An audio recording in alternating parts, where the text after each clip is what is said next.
Good morning miss. Morning. बस बस। तिमीहरूलाई एउटा question सोध्छु।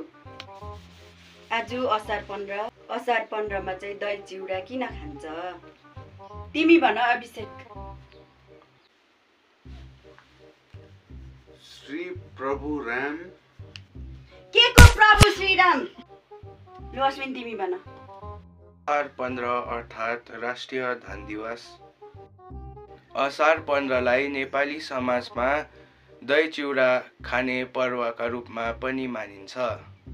कामको चटारोले गर्दा थकित भएका किसानहरू शक्ति प्राप्तिको लागि दही चिउरा खाँदा शरीरमा शीतलता भई शक्ति सञ्चय हुने विश्वास गर्दछ।